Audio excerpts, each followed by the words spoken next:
Hey doing guys, this is Joe with LVV. We're just swapping out this old Rheem unit right here. We just pumped it down, so we had our lines connected to both sides.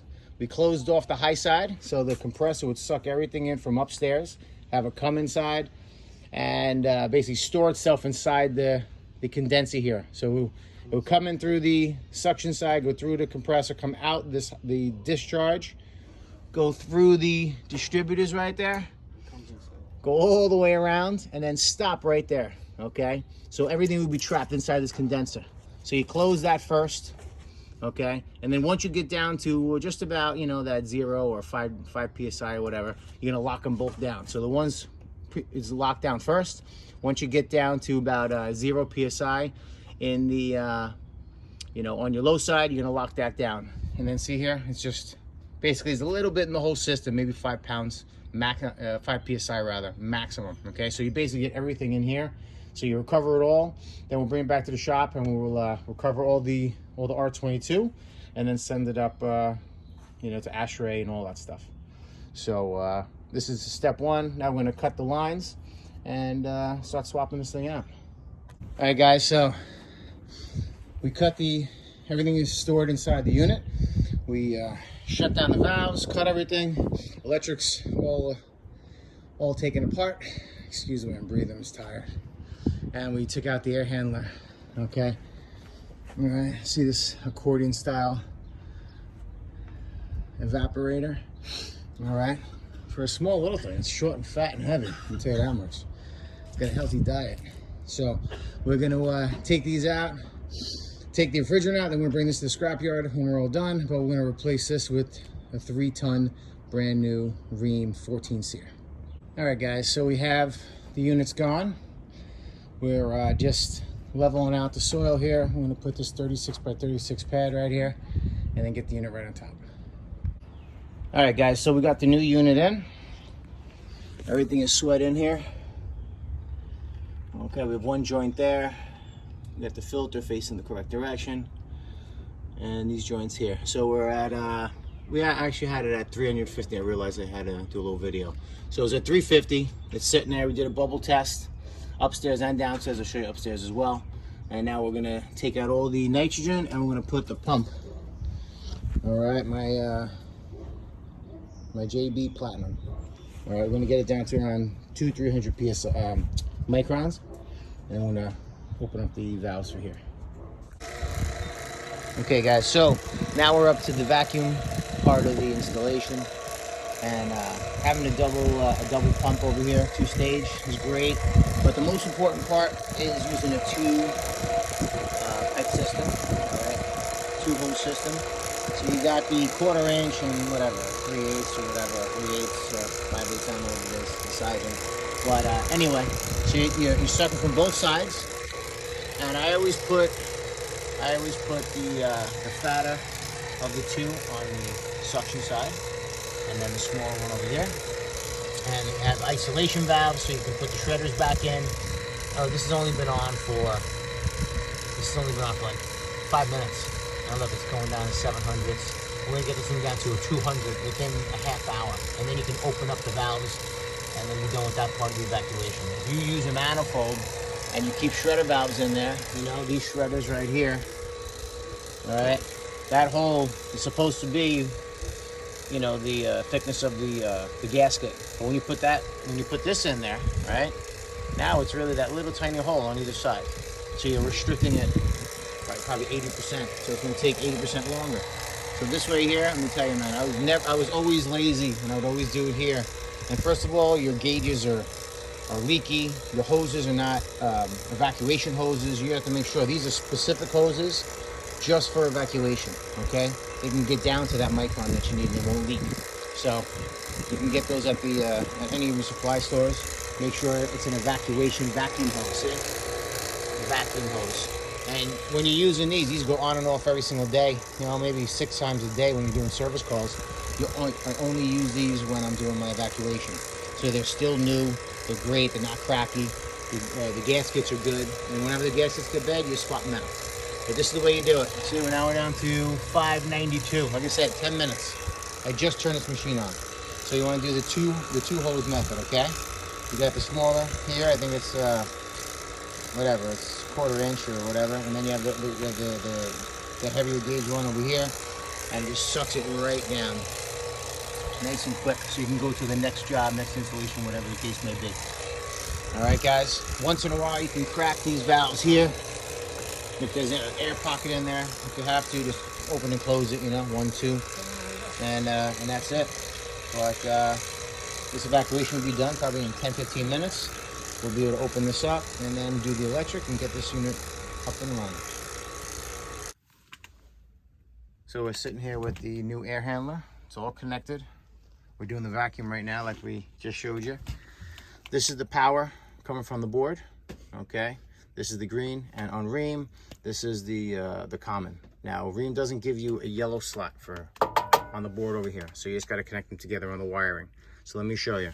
This red is connected to that red. So this is the power. This is going to the thermostat, feeding the thermostat all the time with one leg of the 24 volts. Once it goes down to the thermostat, and the thermostat says we need cooling, it's going to give power. These two are going to connect right to that red, okay? So it comes down here, it's going to come back up here, and this is the way it's going to go through the wet switch, because you definitely need one. All right, you're going to go into the wet switch here, come out of the wet switch here. So this red is really a yellow, going down to the one side of the contactor, right here. Goes down all the way through into the to one side of the contactor. And this is the other side of the contactor, which is the white wire connected to the brown wire, which is the common on the board, on the transformer. So that's your 24 volts on your contactor there, okay? So you have the power, goes through the thermostat, comes back up on the yellow, goes through the wet switch, okay? All right, and then comes back here onto this red, which is really yellow now, goes all the way downstairs, and that will give the power. This is the common, okay? So if you're wondering which one is which, the one that's going to the condenser outside only has 2 wires, unless it's a heat pump or this or that, but a traditional just AC is 2 wires. This has 3 wires, so that's the thermostat.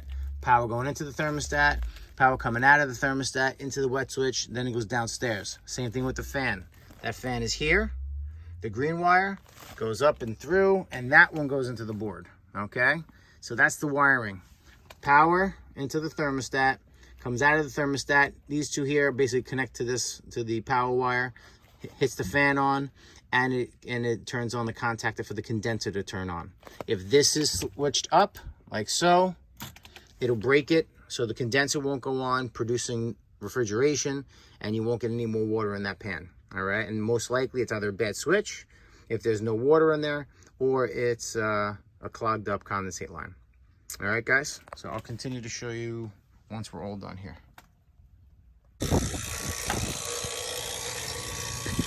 We're at 116. That's a crazy vacuum right there. I'm going to shut this off. As long as it doesn't raise up a bit, we're totally fine. We did a pressure test with the bubbles and everything, so we know we don't have a leak, and we would not get down to a 116 micron if we have a leak anyway. So this is a nice solid coil on both sides, and it's a real dry system right now. So we're going to shut everything down, close everything off, and open up these valves. So we shut down the pump. It always goes up a bit because the pump is pulling, but then it stopped and started pulling down again. So now it's at 229, 228, 227. So the vacuum is there, holding strong. This is a nice, clean system. I got a phone call. It's a nice dry system, no non-condensables in there, no moisture. It should be a real nice system for years to come. Of course, my friend has to make a joke about moisture. All right, so what we're gonna do is we opened up the lines, okay, right here and here. So there's refrigerant in the system. What we're gonna do is now we're gonna put the shredders back in. So before you do that, you're gonna slide it through, give it 1 or 2 turns, and just open up, crack it. Any air that's in this tube here has got to come out.